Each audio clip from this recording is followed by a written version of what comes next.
Today's guest is LaMar Dixon, who happens to be a retired law enforcement detective of 10 years. Now, he and his twin brother have shared spiritually transformative experiences, and we're going to learn about them. LaMar, thank you for joining me, and welcome. Thank you. Thank you for having me. All right, as you know it, the audience loves to hear about NDEs and OBEs, so let's start with what happened with you and your brother. Okay, well, so at first, it kind of all started with me. So I will be that central hub. And I want to say it all started back in 2017. While I was working as law enforcement, I would do these long shifts. And I've kind of gathered that they would come, the experience started when I was sleep deprived, is what I thought it was associated with, until I figured out that I have sleep apnea, which you temporarily stop breathing.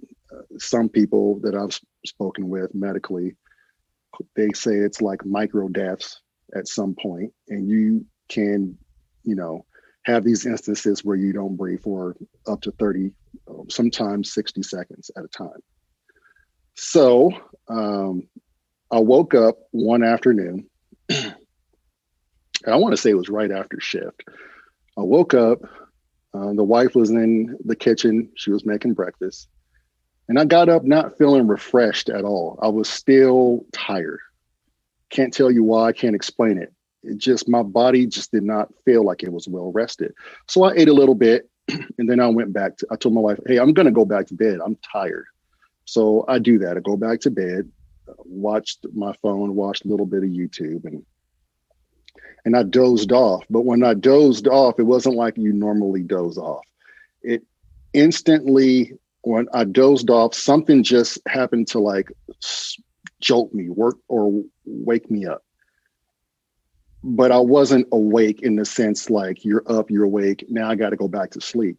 I was stuck, like a paralysis. I was stuck, and I knew I was stuck. But at the same time, right when I realized that, I hear this deafening loud pitch in both of my ears, and my body begins to vibrate. What I thought was my body vibrating at a very high rate. It seemed like, if you could imagine a tuning fork, how they would vibrate and you would just see the waves.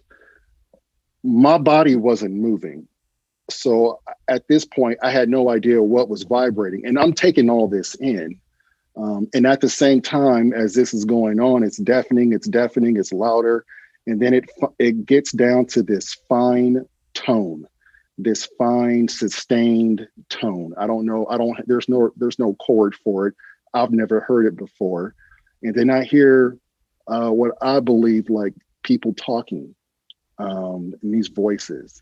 And then I hear like a transmission between what I can only think of related to is like NASA, like from ground control to NASA. And they're having this conversation about a module. And then it kind of fuzzes out. And then it goes to this lady speaking. And then that kind of dies out, and it goes into this weird transition of a radio signal of a broadcaster giving out the song that's coming on next.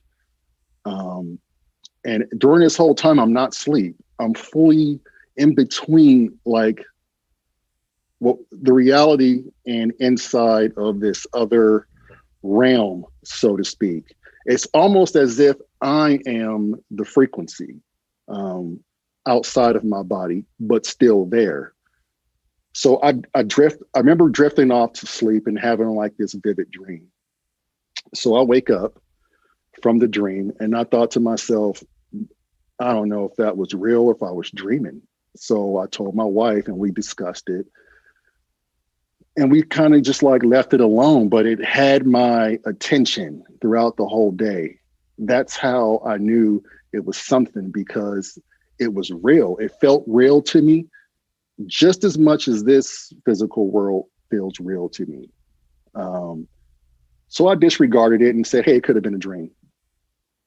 2-3 days later, I was woken up by my brother, who gave me a text. He's in California at the time, and I'm in Wyoming at the time. And it was a late text, and it happened to wake me up at 2 a.m, and I struggled to go back to sleep. And when I finally do go back to sleep, instant, the same symptoms. The ringing comes, the vibration comes, and almost as if the vibration was worse this time. It's like I was fighting it. I was fighting not wanting to cooperate with what was going on with my body or my spiritual body. Come to find out what. Um, so instantly, this lady's voice comes through and she's speaking. It's like I tuned into a phone conversation as if I was on my cell phone. That's how clear it is. And I thought, well, I might as well ask a question because this is how conscious I am through this experience. So I say, hey, can you hear me at all? Whoever's speaking, she couldn't hear me. The conversation kept going on as if I was dropping Eve throughout their conversation. And she was upset about something, just highly upset. And then it fades out of that and it goes back to another broadcast of this DJ. Well, this time, I remember the DJ's name. He's saying, hey, my name is Chad Clifford. I'm out of the South Bend area. And he's giving like the next song coming up and he's giving like the next radio tune he's going to play. Okay. And I'm like, Chad Clifford. Okay. I'm going to remember that name. And it goes on. Right. And as always, I find myself having a vivid, lucid dream as I just get into it and not focus on it. And I woke up. Okay, that morning, I told my wife, I said, hey, it happened again. Only this time, I have a name. And I said, hey, I'm going to Google this guy named Chad Clifford because he was the one that was giving the broadcast last night. I don't have radios next to my bed. My phone doesn't stay next to my bed because I have like this weird little thing where I don't like keeping devices next to me while I sleep. So I don't have anything like that. There's no radio in our room, period. So I Google Chad Clifford and bam, there he is. He's a DJ out of the South Bend. For whatever reason, he said Chicago, but he always says the South Bend. So I said, okay, that's weird. This is 1,000 miles plus away from me. How would I ever know this guy's name, let alone what radio station he's broadcasting from? So I went further in the investigation, being the cop that I am. I looked for recordings of his voice to see if he had any old broadcast or playbacks that I can listen to even say, hey, this is the same voice that I've heard. And of course, I play some of his old broadcasts and it's his voice. So I sit back in my chair and I am at this point, I feel good because I told myself I'm not crazy, right? I just proved to myself that there's no way you would have known this if you had not heard this. Here's the proof right in front of you. You're not crazy. Because I was going to the point of going to see some mental help, maybe go see a shrink. At this time in the department, they had things like PTSD for officers and you can go express yourself, go see a shrink. But I wasn't confident with that. I didn't know if that was going to, be terms of me losing my job. You kind of weigh a lot of things before you start blurting at the mouth that you can hear radio signals over 1,000 miles away. But in this case, I had proof. So my wife and I, we talked about it and we just, were blown away. This like literally shifted my whole paradigm. I mean, it takes whatever your core belief is in reality as we know it, and it just totally smashed that. I mean, because the way where I was at, what I was feeling throughout this whole ordeal, it was just baffling to me that this can, like a human being could even have this kind of a breakthrough. It's almost as if like the movie X-Men, for example. I don't know why I think of this earlier. Xavier puts on this helmet and he can see all these people having all these conversations throughout the world. It felt like that's what I had. I had a bunch of conversations, but it worked on its own. It seemed like it would single in onto the conversation without my control and just drop Eve on it. So I thought to myself, if Chad Clifford is real, Then what if the NASA broadcast, this lady that I was dropping Eve on, what if all that was real? There was nothing telling me that it wasn't, especially if I just found out evidence that Chad Clifford has his own broadcasting station. So my mind is just running in circles. So I said, okay, fine. My wife knows. The only person that I really have to tell now is my twin brother. So I call him up and I say, hey, I'm going to tell you something, but I need you to keep an open mind. What's happening to me is not easy for me to say. It's not easy sometimes for me to even digest. But you got to hear me out. And he was like, yeah, go for it. So I told him everything that had happened. And he came up with the conclusion of, have you ever heard of an OBE before? And I was like, an OBE, what is that? He was like, yeah, man, I just ran across YouTube and it was like an outer body experience. He said, it sounds like that's what you might have had. So we Google it, we get into the rabbit hole of that. And only some of the things were consistent. I read a lot about other OBEers having the high vibration or the ringing in the ears, but nothing as of feeling like you're part of a frequency or in and out of reality as far as that. I didn't at that time experience the soul leaving the body. I was still in, like, I want to say a pre-stage, or like something had me at the level of first digest this before we take you to the next step. So my brother was like, that I think that's what you had. You may have not had the full version of it, but you're having symptoms of it. So 2 weeks passed, nothing's happened, right? I get this phone call from my brother. It's early in the morning. And he says, you're not going to believe this. And I said, well, what? He says, listen to me. I'm going to tell you something you just told me. I had the same exact experience that you had, only mine was different. And he goes to tell me, he says, I understand what you were saying now about the ringing of the ears, the vibration, because he had the same thing. He woke up in the middle of the night and he said it was all so quiet and he's struggling to go back to sleep, watching YouTube. And he said he finally started to doze off.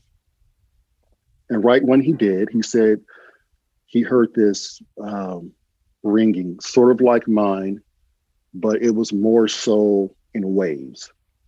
And then he said the vibration was from his head to toe. And I said, yep, go on. You're starting to beat down my door. And then he said he was scared for a moment. He didn't know how to perceive it. The only understanding that he had was my story that he could relate with. And so he struggled with letting go. And he fought to the point where he said he just lost control. And the vibration was so strong, it literally forced him to let go of control. Well, he said that the sound that he heard was modulated. It was like a frequency synthesizer-esque sort of a noise. And in the background of that, he said there was like a mixture between brown noise and some lady speaking. She was saying along the lines of testing, testing, testing. She said it 3 times. He was specific about her saying it 3 times. And he recalled this bright, super bright light that he could not look at. So he had to keep his eyes closed. But he could gauge where her voice was. What he thought was this room where he ended up placed. He felt like it was this like hospital setting or this room where he was at, and this lady was giving out these testing cues, like to do a sound check. And he could gauge with his eyes closed because the light was so bright. He could gauge that she was to his right side.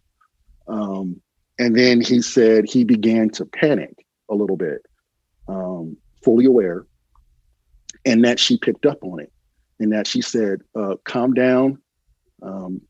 You're not supposed to be here yet, that your life is going the way it intended for you to go. You're still on track to have a good life. but you're not supposed to be here yet. Don't worry, we're going to send you back. And he said it was at that moment where he felt like her hand um, push his chest down into this bed or gurney, whatever he was on, is what he felt like. And it pushed down into his chest. And that's when he woke up. And he said, what was that? He expressed to me that he looked around the room to see why he was still here. Like he said, where he was, it felt like it was the real reality. And when he woke up, it still felt like the dream state. So meaning we both had the same kind of concept that where we were, it was much more real than what we perceive as the physical life here. So when he came through, he spoke to his wife and he explained everything to her. And they had this long conversation. It's like, well, what do you think that means? You had no kind of episode, or you've experienced nothing of the sort until your brother told you. So what did that open up for you? And we both kind of digest that. We sit together. We still don't know what could have sparked it. The only thing as kids, we're about, I don't know, 13, maybe between 10 or 13 years old. We both shared the same exact dream as kids. What I mean by we both shared the same dream is that we had the same exact dream on the same exact night. Now, we've done some studying on twins, and we know we were both one cell. We both know that we've divided and stayed in, that kind of 69 position in your mother's womb for however long. So there's certain things that we feed off each other that it's an inseparable bond. So we kind of believe that, yeah, it's only right that his consciousness and my consciousness share this spiritual coexistence together. So in the dream that we shared then, it was so vivid, it was so real. It was the dream was our older half brother who had passed away in the park. Thank God that dream wasn't true, but it was shared, and we still have no explanation for it. So that was the only thing that drew some sort of relevance from our past. But as far as why it's happening now, we just don't know. And I don't even know how this even came to be. Like, I've never suffered any brain injuries. I've never done any hard drugs, only what a teenager would do, like your mushrooms and smoke a little pot, just like any other average kid, right? But with that said, fast forward, he still goes through more experiences than I do. But the only thing that changed for me is when I had my breakthrough, and I want to say that was 3 months ago. So I mentioned the sleep apnea. And this is the case where I know I died. Okay, 100%, no doubt about it. I can't tell you how long I was gone. That to me is still unclear because the time of it was so profound. Like it just time was, even saying time doesn't even add up to what I experienced.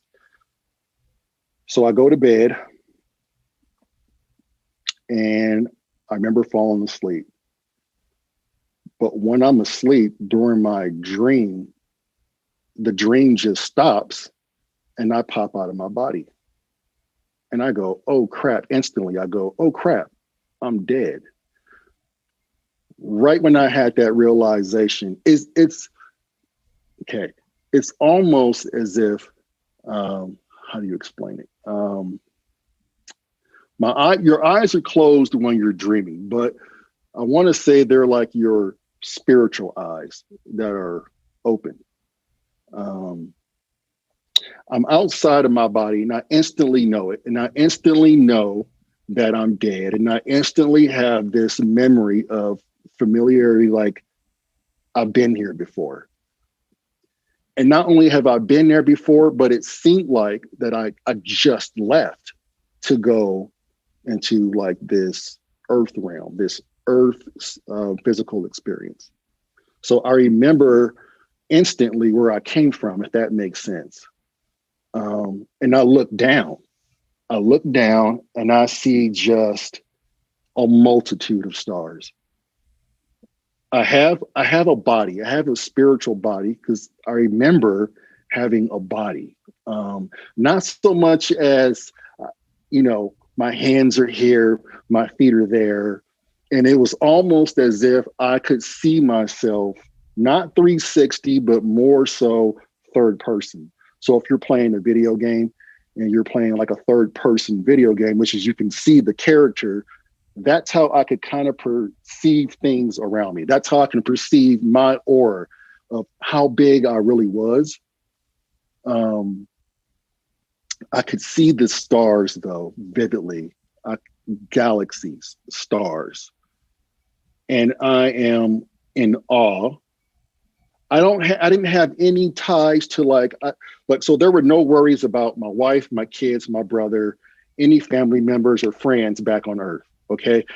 I was so in tune to what was happening to me in space that none of that even held a flame to what my consciousness was focused on. And as I'm looking down through all the stars around me, and I'm looking around and I'm taking it all in. I'm telling myself, LaMar, take it all in. I see this tube, this clear, like gas pipe, not gas pipe, but this clear tube. And it has like this vapor of like rushing clouds that's going through it. Very hard to explain. It's very hard to explain, but I could see it stretch from the universe all the way to the other end of the universe. And right as I noticed the tube, instantly I was in it. And as I'm in it, I'm traveling at a very high rate of speed. And I thought to myself, oh, this is the tunnel that people must see when they're dying and when they're going to heaven. This is the only thing I can relate it to because I'm not religious. Mm-hmm. But I do feel like this was appeasing me. It was appeasing me to my particular beliefs to make me comfortable. It all felt like it was designed to keep me comfortable. So as I'm going through this tunnel, it's warm. It feels good. There's no stress, loving. I was at home. I was like, yes, I finally have the monkey off my back. No more worries, no more concerns. And I'm taking this all in through the tunnel at this time, which seems like forever. And I'm watching like all the stars go by and I'm really focusing on everything. And we're going down and around. And I start to caress this.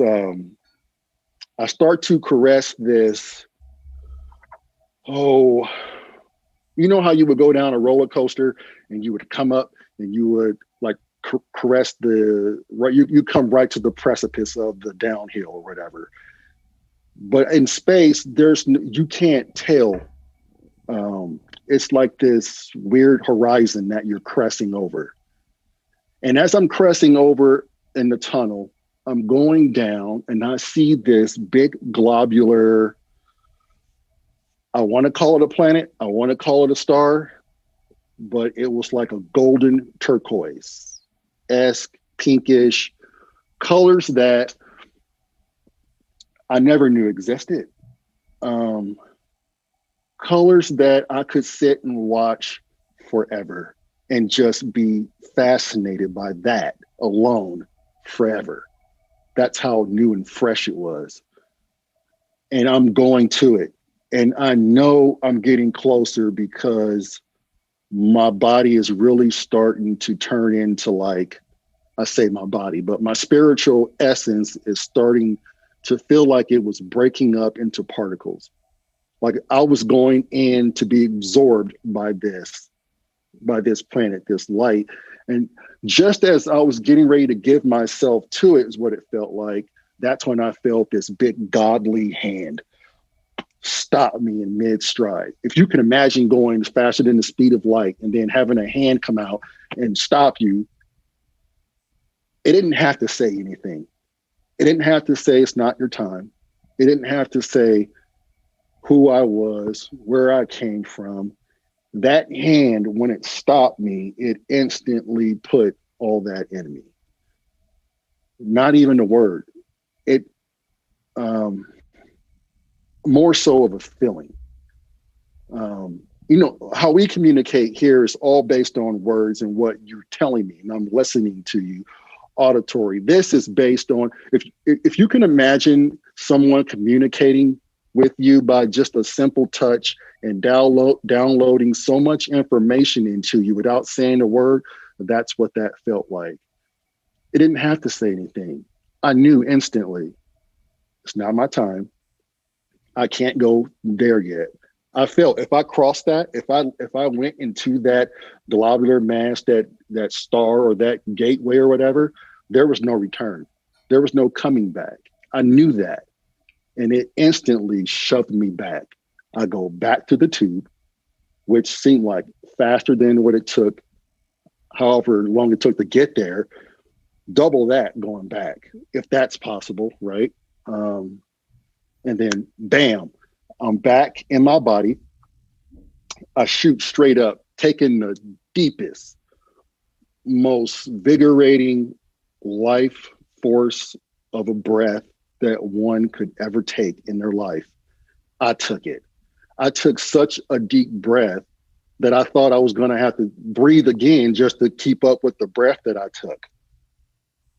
And right at that moment, my wife walks in the door and she looks at me, and I have this ghostly figure-ish, palish color on my face. Hard to imagine with my skin complexity how pale I could be. But she was like, "You are pale. Did you have another one of your episodes?" She instantly knew. Profuse sweating, like diaphoretic, like nobody's business. The bed was soaking wet. And I instantly told her, I said, "Babe, I died. I just want to know how long I was going." And she was like, "I don't know. What do you mean? I just checked in on you 10 minutes ago." And I said, there's no way. There's no way you can tell me that just took 10 minutes or from whenever the experience happened, which I still don't know. And she said, "Literally, I just checked in on you in 10 minutes, but I didn't know you were not breathing. I didn't see that part." And I was just perplexed by it. I still shake from it, the experience, because it was so traumatic. And then when I'm thinking back on it, when I'm telling you that the physical life feels like a dream, as you and I have this conversation, I would tell you, I don't want to say it was meaningless, like this experience is meaningless, but I really felt like we're just actors acting out like this portrayed life, how we see ourselves. Where I was at, it was 100 times real. The tube that I was in, the feeling that I was in, the consciousness that I was feeling was so familiar. It was so keen. The smell was so real that often I feel like that I'm still dreaming when I'm still living my physical life. I feel like I'm still dreaming. Like the colors here are so pastel. They're so plain, like etch and sketch, no life to them. You take any beautiful sunrise or picture and it has no life to it. Only because I've seen what real color looks like. Like I've seen what real life looks like. And this is just a super condensed, dumbed down version of it. And so I went so after the experience, I woke up and all of that. I got myself together. And that's when, we go down to the dentist and they put you on this bracelet now. It's like a pulse ox and for sleep apnea. And I said to myself, I have to go get this checked out. Something was telling me, you need to go get this checked out. Don't wait. After the experience, what I felt. So we do that. And then, so now I'm going to go get the pulse ox and get it strapped on and get my pulse ox and get my oxygen levels really dialed in. So that's going to be interesting. But as of right now, I still have the sleep apnea because I can't get the device yet because I have braces. And I have to wait till the braces come out. And so they can fit the mouthpiece for me. I'm not as bad where I need a CPAP machine, but I do have to have a mouthpiece. But I have to wait until my braces come off next month. In the meantime, I still have these experiences. It's ongoing. I haven't had it since my NDE, but I know I'm not rid of it because I know when I'm sleep deprived, I still get the ringing in my ear. I still get the vibrations. Only thing is now I can kind of say, hey, wake up out of it. Don't go there yet. I kind of get this feeling if I let myself completely go, I'll go and I won't come back. And that's my only fear about it. But if you ask my brother, he doesn't like it. Me, I've come to grips with it and I can manage it. But for my brother, it's an experience that he doesn't like it. It's just because for him, it's out of his norm. He doesn't like the way it makes him feel when he gets the ear ringing, the vibration, and more so where he's going to end up next. He has plenty of stories that he could tell better, but that was just one of his that I told. And he's had some places where he's fallen through some stuff where he didn't like it, but I think it's all based off what one's fears are. So if you go into it with fear, I do think that it'll feed off of that. But at the same time, you can control it if you find something else brighter to engage with it. It doesn't matter about religion. I can tell you that. That was a good sense of it. Where I was at, it was catering. And I felt that. It doesn't matter who you are. It was being translated to me that it's catering to me. It found whatever it was or I was, and it makes you relax. It makes you accepting, and it controls your fear. It gets rid of your fear and it caters to you. It caters like to your belief, if that makes sense. Didn't hear God, didn't see Jesus, didn't see any family members, but I could tell you that it was all familiar, like 100%. Oh, I get it. That's where we came from, kind of aspect to it. And then, so that was it in a nutshell. That's where it started. That's where it's led to the current. All right. Well, thank you very much for sharing that with me. Now, your brother didn't have that experience until you shared yours with him, and then he had one that was pretty similar to yours. Out of any of your other experiences afterwards, did he share that with you or say, you said I did this and then he shared it with you, or vice versa? Did you happen to share any of his experiences simultaneously? So when it comes to if we had something together, no. Only thing that we ever had together before this was that dream we had as kids. Mm-hmm. And that was simultaneously. It was the same night. Mm-hmm. Woke up at the same time. What he is going through is the same. I guess the shared portion would be how I translated it or gave it off to him or sparked whatever kind of hidden consciousness that was asleep had now been awoken. Yeah, makes sense. So, but he's got some great stories on or great experiences on his part, that he tells more vividly than I could. Is he identical? And even if he is or is not, does he also suffer from sleep apnea? That's a good question. We are identical. I'm 2 minutes older, and it's by cesarean birth. They just pulled me out 2 minutes. Our birthday is on Valentine's Day, which is weird, right? He does suffer from sleep apnea, but he refuses to go get any kind of appliance, and he just says, "Oh, I'll just roll over, man. I'm not to that point yet." But you never know. He could change his mind and go down that road where he might want to go get a device and stuff like that. But he does suffer from sleep apnea. We both snore loud, and the tongue just relaxes right over. So you can't sleep on your back and all that other stuff. But we both come to the conclusion that it is definitely apneic and sleep deprivation. Right. Is what starts it. Right. I noticed that you guys both like to watch YouTube before you go to bed, or you're on your phones. But I do think you said you kind of put it away. But is it possible you fell asleep with videos playing in the background? Right. Logical. But no, I always turn my phone off. And once the phone is off, it doesn't do the continue to play when your phone is off. Right. And then I literally get up and I place it on a dresser. I'm glad then, because I wanted to kind of rule that out. You know what I mean? Yeah. So I'm glad to know that we can rule that out, that's not the cause. Yeah.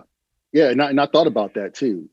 I went to the extremes to rule it out, because my skeptic mind or my officer mind has to find, every little detail as if what could have been this, could it have been that. And it still doesn't explain the feeling, the vibration, the ringing in the ears. It still couldn't answer for where I was consciously, where I was in between these experiences. It still couldn't explain how I passed it to my brother and now he's had it out of the blue.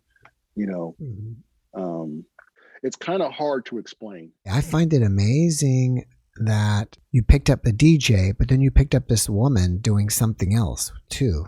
I think you said NASA or some kind of command module or something. So somehow you were just kind of tapping into some kind of frequency. And that's what we talked about, right? Because I felt like I was that frequency. So when I was in this plane, I could pick up on all these conversations. I couldn't see anything, couldn't tell you what these people looked like, but it was as if I was the frequency. Like I can just go and tune in to anybody's conversation. And it was literally the ground talking to NASA, and you can hear the beeping in the background. And they were talking about this module that they were having problems with. I can't give you word for word verbatim, but it was something like, "Control, we have a problem with this, something on the module." And then it would kind of like change the knob on your FM set, white noise, to this lady.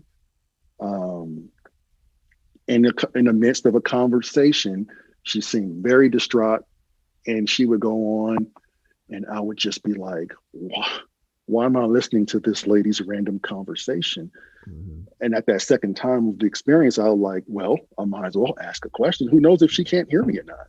And that's the kind of rationale was going through my mind. It was still always coherent to enough to say, hey, ask her a question, which, the person couldn't hear me, at least like sending a conscious question, which like is weird to even say, but she couldn't hear me, but I could hear her just fine. Right. So I've been doing these podcasts for a long time now, and I read a lot of the questions, and I'm sure there's going to be comments in this podcast that say, oh, he was just having sleep apnea.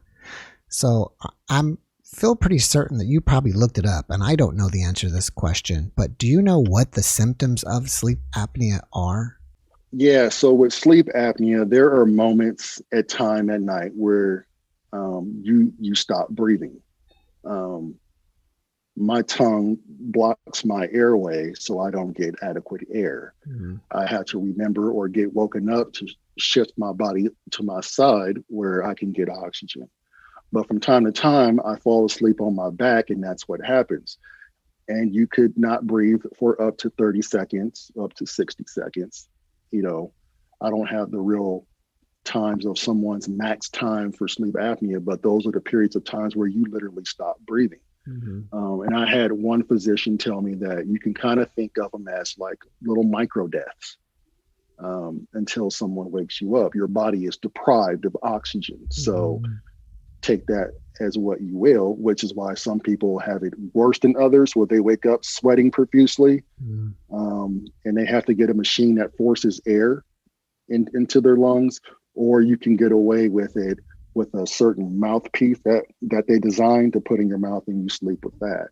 But apnea has a long way or array of side effects: death, heart attack, fatigue. You know, it just builds up to more and more complications. If you stop breathing, I can definitely see a reason for somebody to have an NDE experience.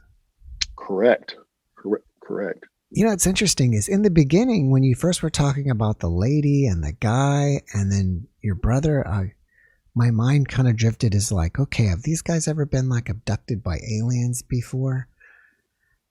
On the initial ones, have you had anybody in your family ever had any kind of experiences like that? I can tell you that back in California, when I was a deputy there,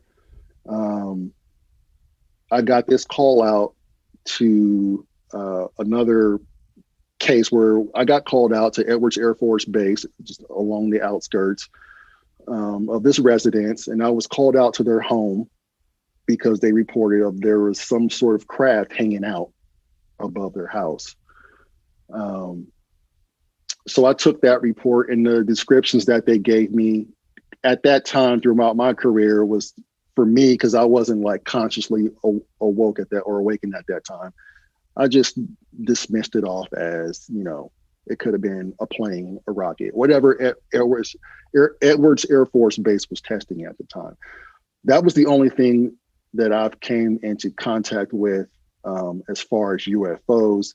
However, my brother and I did see something in the night sky in the desert of California that kind of challenged our beliefs. But other, as far as like being contacted by UFOs or maybe a hidden agenda as far as like being abducted and me not knowing or my brother not knowing, I don't think so. Mm-hmm. Could it be a possibility? Sure, it could. Mm-hmm. But that's about it as far as that.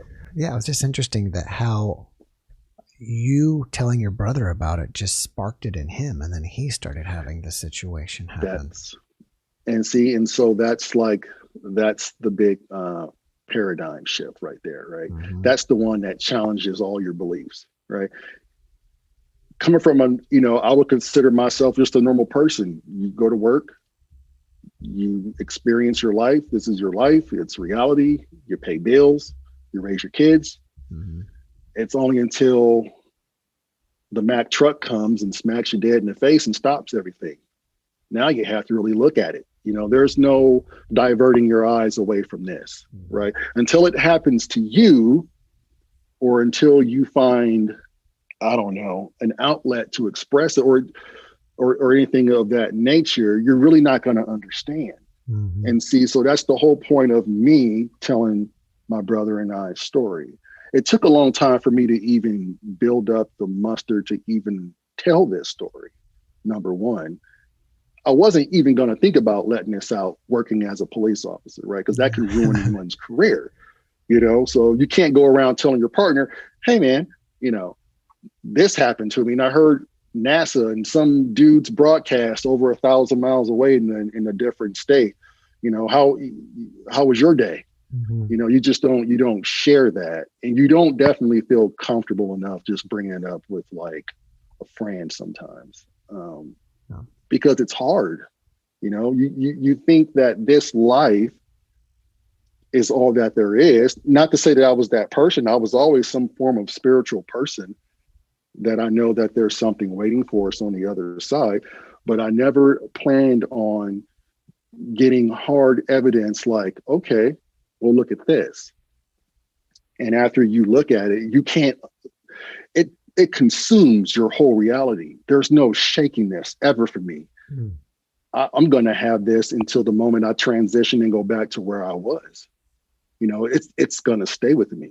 It's so real, in fact, that it sticks with you, that you kind of get this sense of, don't waste your time here, and, you know, kind of enjoy the physical life. You know, don't stress out on all the world's stressors, because you're missing the point. We're all missing the point, you know. I definitely feel like this is a physical experience. Like, we're supposed to feel like the stress, the getting up, brushing your teeth, the I don't know what the day is going to bring, the bad days, the good days. At the same time, I kind of want to say, hold on to those feelings, as bad as they may be, because you may not be able to re-experience them again. You know, maybe this is the whole point. Maybe you want to, you know, without a bad day, how would you ever know what a good day was? So they go hand in hand. Take it as what it is. Mm-hmm. You know, something bad happens to you, you take it, you get over it, and you go back to living life. And this didn't change me. This didn't put me back into as I'm an all godly person now, and I love you know, I don't want to kill anything. I'm still me, which is the more important part. I've always felt like I've been a good person. I've tried to help as many people as I honestly could.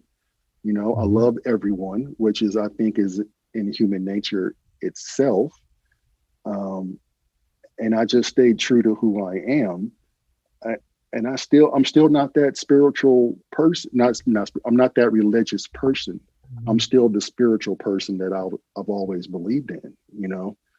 And where I was at, that was okay. That was enough. I hear you saying that it didn't change you, but I still believe there's certain ways that this did change you. Yeah. You're correct. As far as being woken up to this whole different reality of what we thought was reality, it's changed. But as far as, you know, so when I was there, I can tell you I was still me. I could probably still be me, like tell you a joke. We could still have the same conversation as far as being me. I was still me. It's not like you transition into the other side and you just become this saint and you just drop all your personality, your core essence of you back on earth. For me, that was not the case. I'm not going to say it was the case for everyone, but for me particularly, that's not the case. I was still me, which was a great thing, right? Because I was still, you know, I still had my own beliefs and my own thoughts, except this time it was just bigger. Consciousness was just bigger. I didn't hold on to any of the irrelevant stuff. Some of your experiences kind of remind me of the Matrix. Do you feel like that's real for you? I can tell you that I'm glad you brought that up. It felt like, yeah. So when they plugged back into the, I forget which part was the Matrix. Was the living part? The white. Yeah, I think, you know, when they would go back in the city with all the millions of people, that's the Matrix. So, and that's what I can tell you what it's like. I can tell you 100% that's what it was like for me. When someone finally unplugs Jeff, right, after all this time doing all your podcasts and it's time to go home and you've been unplugged, you're going to be like, oh, man, I should have done more when I was there. I had no idea that it was just a role. It was, I don't want to say fake, but it was just a role. Better for you. You know how if you're playing a video game, you're playing a video game, and only thing your mind is wrapped into is the video game. You're not wrapped into the joystick. You're not wrapped into it's a TV, you're playing a video game, or whatever's around you. You're concentrating on the fictitious person that you're playing. Right? It's only until that fictitious person dies or your game cuts off that you go, oh yeah, that was just a game. So the physical experience is like that. It was like I'm so concentrated in this physical experience, I forgot that just not but a peek behind a veil behind this door right here is the true home. I'm just locked into this video game right now. Mhm. If that kind of makes sense. Yeah, it does. Now, you mentioned that you forgot about your wife, your family, your job. I mean, did you even forget about who LaMar Dixon is and this whole lifetime? And that was just a memory, something gone, and now you're in your real reality? Yeah. So I'll tell you like this. It was so profound where I was at, thinking about Earth and the family and stuff like that. It wouldn't hold a candle to it. It doesn't say that I didn't love my family or didn't want to remember, but I was so captivated by what I was experiencing, what I was seeing, it just took over the attention of that. Hmm. That's how real and profound it is. Mm-hmm. Jeff, they could have been right here next to me, and I guarantee you, if we were all having the same experience, they would have been locked into their own little deal too. Like it instantly cuts that relationship between Earth and where you are now off. Now, if I had stayed longer and digressed a little bit more, I'm sure I would have been like, oh, what about my family? But at the moment of how long I was there, that was not a priority for me, at least. The priority was like, okay, this is real. The colors are strange. I'm in this glass tube going to this star-like planet. You can see how that can take precedence over whatever other thoughts that you've had on the physical side. That's how profound and how demanding it was. It demanded your attention. Mm-hmm. You weren't just going to go there and be like, well, I wonder what the weather was like in California, or no. It was made for, it took all that away. Mm-hmm.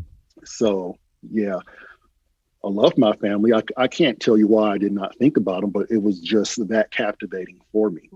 Was there any fear, like, oh, what's going on? Oh, I'm not coming back at all, or not at all? None. Well, None. Good. It was like fun. At one point, I was having fun going through the tunnel. No fear, comfort. There was this presence, though. I can't tell you if it was, it could have been a godly presence, but there was this presence that just capsulated you. And you felt comfortable. It was like walking in your home. You're home, right? You're safe. Mm-hmm. And that's how I felt. I felt no ill will, no negative thoughts. It was all peaceful, tranquility, loving, comfort, warm. The sensation of the warmth was just more overwhelming. Very, very warm and just like nice. Just relax. I'm home. As I'm going to go up over that horizon to that globular cluster, that light, that door or whatever, that's when it started to intensify. Like I was being particled out. Like I was starting to dissolve and merge with it, if that makes sense. Mm-hmm. Like I was going to become part of that granular thing, that all amazing thing, and then boom, stop. Not yet. And that's when head back the other way. Now that you've had time to process all this, has it changed the way that you interact in society in general? So I find myself in grocery stores, right? I don't know why it's grocery stores, but I look at humans. I speak like this, like I'm not from Earth, right? But I look at my fellow humans and I see them all head down, shopping, phones, and it's like they're in the matrix, and I just want to clap my hands and say, wake up, like you're forgetting why you're here. And I always find myself telling them how much I love them for whatever reason. Like I love everybody, I love you all, and I just wish I could just project some sort of light to remind people that we're all connected. Like we're like literally we're one of the same. atom within the same little thing, but everyone is asleep and I'm the only one that's awake. Like, I got a peek of what's waiting for us. So try being that guy that's in a simulation where everybody else is asleep and you're just like, oh, this is so sad. Like, it's really heartbreaking to see that everyone has lost their way. Not everyone. There's those of us that experienced the other side, but it's so sad to see that people have given up and they look defeated and they've lost their way and they're occupied with these objects and things, and they're just we're losing the whole experience. So yeah, it changed me definitely as far as that. Has this experience changed your opinion on death? And what I mean by that is, now do you not fear it? But see, and that's the thing, there is no death. Right. You know what I mean? Again, that's a human concept, right? That's something they taught you, I don't know, because they have no understanding of it here. I got to stop separating myself from us. They have no understanding of it. I will tell you, the other side is so quick. If let's just say we're having this conversation and your body instantly, your physical body instantly, boom, it's gone. You'll still be sitting there, not even knowing what happened, but you would just say, oh man, I feel better. Oh, my body is gone. That's how quick your death process is. It's not even a process. It's literally right there. The only thing that's dead is the biological or the physical body. You, however, you and I, Jeff, having this conversation, are using these puppets, these meat sacks to, verbally communicate. Like, death is so quick. It's faster than the blink of an eye. Like, it's right there. You can't even say that it's death. It's right there. We're here, right? Like, I don't even know how to explain it. There is no death. So there's nothing to be afraid of. However, before my experience, I would have told you, I probably had some fears of dying because I don't know what happens. I didn't know that there was me, like, inside of me. But yeah, so a good practice is what I do at night is I'll lay in bed and I'll close my eyes. And I say, with my eyes closed, well, if my eyes are closed, I still exist. I'm still me. If I plug my ears and close my eyes, the thought in my head is me. I'm still here. Even with my eyes closed, I can't see my surroundings, but my existence is still here. You ever have those dreams where you can smell or look in your dream, of a lucid dream, you can see color in your dream? You're technically, your eyes are closed and they say your brain is relapsing all that. But at some point, I feel like those are past lives we've lived or possibly are going to live, because there's no boundary in the dream state. I feel that's all part of OBEs as well, too. You may not have control, right? But are you available for people? And if so, do you have like an email address or a Facebook page or something? Yeah, so I'm not currently on social media, but I do have an email where people can reach out if they need questions, answer if they have questions. And that email is going to be mozrdixon@gmail. And phonetically, the cop in me is going to give you it phonetically so you get the spelling correct. It's Mary Ocean Zebra Robert Dixon, DIXON @gmail.com. And I'm usually good with getting back with people, especially the people I've already told who contact me. This is going out to the audience here. I'm thinking about getting his twin brother on and having his story. I think that would be pretty cool. So for all of you listeners and viewers, if you want me to get his twin brothers on, leave a comment. And if everybody's excited about it, maybe we can get Lamont on and have a follow-up. Yeah. I think that would be really cool. I think it'll be definitely cool.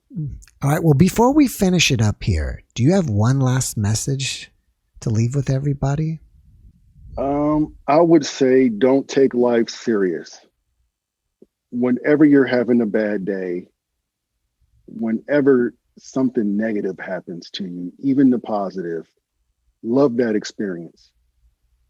There's some people that passed early or could not experience that. There's someone always in a worse position that can't have those feelings. Love them, love them, and just make them for the better. It's temporary here. If I can express that alone, every day is a blessing. And if you don't do what you love, ultimately, you're missing out on your own life.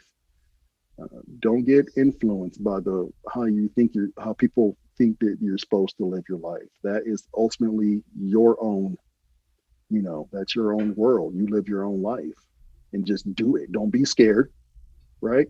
Do it. Fear is a great blocker. You overcome fear, you'll live your freest life ever. So I would just say do that and love everybody. We're all connected. Every last one of us. If you take away the color, what do you have? You just have humans. That's it. We all share the same earth. And that's just it. Sometimes we forget our way. Yeah, that's a great message. Thank you, LaMar, and thank you so much for giving me some of your time. I really appreciate you. Yeah, I appreciate you. Keep up the good work. All right. Thank you, and have a great evening. You too. All right. Bye-bye, LaMar. See ya. Thanks for watching the JeffMara podcast. I really appreciate you. Another way to show support is through YouTube memberships. And if you do, there are loyalty badges and other perks depending on your level of membership. All you need to do is click the join button underneath the video to find out more. Thank you for your support.